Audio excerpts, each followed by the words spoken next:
GeM TV நேர்கள் அனைவருக்கும் இனிய காலை வணக்கம். அன்பரும் இரட்சகருமான இயேசு கிறிஸ்துவின் இனிதான நாமத்தினால் உங்கள் அனைவருக்கும் என் அன்பின் வாழ்த்துக்கள். உங்கள் அனைவரையும் பாருங்க தினந்தோறும் சந்திப்பதில் மிக்க மகிழ்ச்சி அடைகிறேன். இந்த நாட்களில் ஒரு பாதுகாப்புக்குரிய ஒரு வசனத்தை தான் நாம் தலைப்பாக பார்க்க போகிறோம். தலைக்கவசம் போல இன்றைக்கு கவசம் என்ற தலைப்பில் பார்க்க போகிறோம். தலைக்கவசம் உயிர்கவசம் என்று நிறைய இடத்துல பார்த்துருப்பீங்க. ஏன்னா அந்த கவசம் போடும் பொழுது, அந்த ஹெல்மெட் போடும்போது நம்ம உயிர் எப்படி பாதுகாக்கப்படுகிறது, தலையில அடிபடாம அப்படின்றது போல தேவனுடைய வார்த்தை என்ற சத்தியம் கூட பாருங்க பாதுகாக்கிறது என்று இங்க நாம் பார்க்கிறோம். அதற்கு ஒரு வேத வசனத்தை நாம் வாசிப்போம். சங்கீதம் 91:4. அவர் தமது சிறகுகளாலே உன்னை மூடுவார், அவர் செட்டைகளின் கீழே அடைக்கலம் புகுவாய், அவருடைய சத்தியம் உனக்கு பரிசையும் கேடகமும் ஆகும். அவர் சிறகுகளாலே உன்னை மூடுவார், அவர் செட்டைகளின் கீழே நீ அடைக்கலம் புகுவாய், அவருடைய சத்தியம்தான் உனக்கு பரிசையும் உனக்கு கவசமாக உனக்கு கேடகமாக இருக்கும். அப்போ தேவனுடைய செட்டைகளின் கீழே யாரெல்லாம் அடைக்கலமா இருக்கிறோம்? தேவனுடைய வசனத்துல தினந்தோறும் பிரவேசிக்கிறோமா? ஒரு ஆறுதல் கிடைக்கிறதா? இன்னைக்கு நிறைய பேர் இருதயத்துல சமாதானமே இல்லைன்றோம். ஏன்னா அவருடைய சத்தியத்தை நாம் வாசிக்கும் பொழுது ஒரு சமாதானத்தினால இருதயம் நிரப்பப்படுகிறத ஆவிக்குரிய ரீதியாக சகோதர சகோதரிகள் சகோதரர்கள் அனுபவித்திருப்பீர்கள். அப்படிப்பட்ட செட்டைகளின் கீழே அடைக்கலம் நமக்கு தேவைப்படுகிறது. அப்போ நமக்கு ஒரு அடைக்கலம், நமக்கு ஒரு நிழல் தேவைப்படுது. அந்த நிழல் எங்க இருக்கிறதுனா ஆண்டவருடைய வார்த்தைக்குள்ளாக இருக்கிறது. ஆண்டவருடைய வார்த்தையை பாருங்க, நீங்க தினந்தோறும் ஒரு அதிகாரத்தை படிச்சு பாருங்கல்ல, அன்னைய நாள் ஃபுல்லாமே பாருங்க ஸ்மூத்தா அப்படியே இதமா இருக்க மாதிரி இருக்கும்.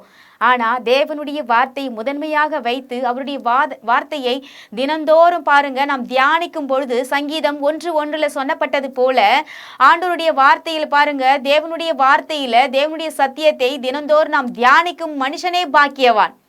கர்த்தருடைய வேதத்தில் பிரியமாய் நினைக்கணுமா? பிரியமா நம்ம எதை நினைக்கிறோம்? வேற என்னத்தையோ நினைச்சுக்கிட்டு இருக்கோம். ஆனா கர்த்தருடைய வேதத்தை இரவும் பகலும் தியானிக்கிற மனுஷன் பாக்கியவான். அப்போ இரவும் பகலும் நாம் பாருங்க ஆண்டவருடைய வார்த்தையை நாம் விசுவாசித்து படித்து அந்த வார்த்தையை நம் இருதயத்தில் காற்றுக்கொள்ளும் பொழுது அது நமக்கு பாதுகாப்பாக இருக்கிறதா, அது நமக்கு தலைக்கவசம் போன்று பாருங்க நமக்கு ஒரு கவசமாக இருக்கிறது. வரக்கூடிய பிரச்சனையில இருந்து தவிர்க்கக்கூடிய ஒரு கவசமாக ஒரு கேடகமாக இருக்கிறது. அந்த காலத்துல சண்டை போடும் போது கேடகத்தை தான் தூக்கிட்டு போவாங்க தடுக்கிறதுக்கு. கத்தியில அடிப்படாம பாத்துக்கிறதுக்கு ஒரு கேடகம், தலையில அடிப்படாம இருக்கிறதுக்கு ஒரு கவசம் மாட்டுவாங்க ராஜாக்கள் எல்லாம், இல்லைங்களா? அப்போ பெல்ட் மாட்டுவாங்க, கோட்டு மாட்டுவாங்க, எல்லாம் எதுக்கு? பாதுகாப்புக்கு. அப்போ தேவனுடைய சத்தியம்தான் உமக்கு பரிசை என்று வருகிறது. சத்தியம் என்றால் தேவனுடைய வார்த்தை. அந்த வார்த்தையை என்றைக்கு உங்கள் இருதயத்துல நீங்கள் காத்து பாருங்க, படித்து அந்த இருதயத்துல நீங்க வைத்து எழுதி வச்சுக்கிறீங்களோ அது உங்களுக்கு பாதுகாப்பை கொடுக்கும் என்று இங்க பார்க்கிறோம். எல்லாருக்கும் தெரியும், சங்கீதம் 91 நாம் வாசித்து பார்த்தால் பாதுகாப்புக்குரிய வசனங்கள். அது எல்லாமே ஒரு எங்கன்னா வெளில போறேன்னா பாருங்க, சில பேர் சொல்லுவாங்க 91 எடுத்து வாசிச்சுட்டு நீ வெளியே போப்பா அப்படின்னு சொல்லுவாங்க. அது என்னமோ ஒரு மந்திரம் மாதிரி நினைச்சுக்கிறாங்க. அப்படி இல்லை, அந்த வார்த்தையை தியானிக்கணும். தியானித்து அவருடைய செட்டைகள் கீழே இருக்கிற மாதிரி நீங்க ஃபீல் பண்றீங்களா? ஆனா ஆண்டவருடைய சிறகுகளால மூடுவாராம். எப்படி மூடுவார் அப்படின்னா பாருங்க, ஒரு பறவை தன்னுடைய குஞ்சுகளை மூடுவது போல செட்டைகளை விரித்து அது மூடி பாருங்க பாதுகாக்கும். அடுத்த பறவை வந்து தூக்கிட்டு போயிடக்கூடாது என் பிள்ளைய அப்படின்னு சொல்லி அந்த குட்டிகளை பாதுகாக்கும். அப்படிதாங்க தேவன், இஸ்ரவேலின் தேவன் உறங்குவதும் இல்லை தூங்குவதும் இல்லை என்று சொல்லுகிறார். ஏன்னா என் பிள்ளைங்க தூங்குறாங்கன்னு எத்தனை தாய்மார்கள் இன்றைக்கு தூங்காம இருக்காங்க தெரியுங்களா? ஆனா ஆண்டவர் பாருங்க, தாய்களே நம் உலக பிரகாரமான தாய் அந்த அளவுக்கு பாதுகாக்கிறாங்கன்னா ஆண்டவர் நம்மை மூடி நம்ம அவர் செட்டைகளின் கீழே அடைக்கலம் புகுந்து அவருடைய சிறகுகளாலே மூடி நம்மளை பாதுகாத்து ஒவ்வொரு நாளும் அப்படி வழி நடத்துறாரு. நம்ம நினைக்கிறோம் நம்ம யாரும் இல்லை, நம்மளை பார்க்கல கண்டுக்கல, நம்மளை யாரும் கவனிக்கல அப்படின்னு. ஆனா ஆண்டவர் அவர் கவனிக்கிறதுனால தான், அவர் நம்மளை பாதுகாத்ததுனால தான் மறுநாள் ஏஞ்சிக்கிறோம். உயிரோடு நம்ம பாதுகாக்கிறோம் என்றால் அவருடைய செட்டைகள் கீழே நம்ம இருக்கிறோம். அவர் இறகு போல நம்மளை மூடிக்கொள்றார். பிசாசு நம்மளை தொடாதபடிக்கு, கெட்ட கனவு கொண்டு வராதபடிக்கு நம்மையும் நம் குடும்பத்தையும் நம் பிள்ளைகளையும் பாதுகாக்கிற தேவன்க அவர்.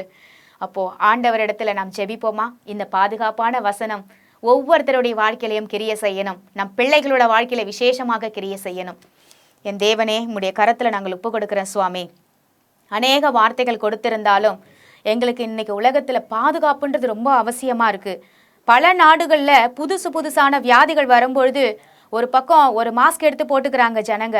ஆனால் மாஸ்க் எது அப்படின்னா ஆண்டவருடைய வார்த்தை தான். அந்த வார்த்தையை எங்கள் இருதயத்தில் நாங்கள் படித்து தியானித்து அதையே யோசிச்சு இருக்கும்போது அது எங்களுக்கு பாதுகாப்பாக இருக்கிறது என்று நீர் வேதத்தின் பிரகாரமாக எங்களுக்கு கற்றுக் கொடுத்தீங்கப்பா.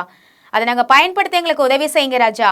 இந்த நாட்களில் நாங்கள் ஆண்டவரே உம்முடைய பாதுகாப்பு, உம்முடைய செட்டைகளின் கீழே எங்களுக்கு அடைக்கலம் கொடுத்து உம்முடைய சிறகுகளாலே எங்களை மூடி ஆண்டவரே எங்களை பாதுகாத்து ஒவ்வொரு நாளும் ஜனங்களை பாதுகாத்து நீங்கள் வழிநடத்தி ஒவ்வொருத்தருடைய தேவைகளை சந்தித்து அவர்களை போஷித்து அவருடைய பிள்ளைகளை பாதுகாத்து வழிநடத்துங்க. வாலிப பிள்ளைகள் அநேக பேர் வெளியே போயிட்டு வராங்கப்பா. அவர்களுக்குள்ள தீய சக்திகள் புறாதபடிக்கு, அவருடைய இடத்துல ஆண்டவரை அசுத்த ஆவிகள் கிரிய செய்யாதபடிக்கு வாலிப பிள்ளைகளை எழுப்பி ஆண்டவரை கட்டி எழுப்புங்க. பரிசுத்தமாய் பாதுகாத்து ஒவ்வொரு பிள்ளைகளையும் ஆண்டவரை வருகிற நாட்களில் அவர்களுடைய தேசத்தை கட்டி எழுப்புகிற பிள்ளைகளாக வைக்கும்படியாக நாங்கள் செபிக்கிறோம். ஆசீர்வதியும் பலப்படுத்தும் ஜீவனுள்ள நல்ல தகப்பனே, ஆமேன்.